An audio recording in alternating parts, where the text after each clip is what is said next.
bahasa Aceh ki tungku kun tiga putar royong. Betul orang Aceh royong. Orang Aceh orang pepelia bahasa.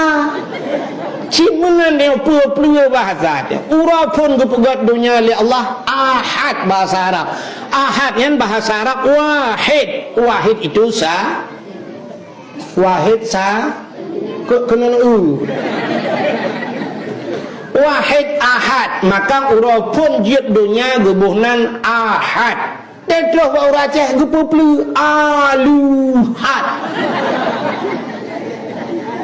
Isnani dua, wahidun satu. Isnani dua, isnain. Tetlah orang Aceh sulanyan.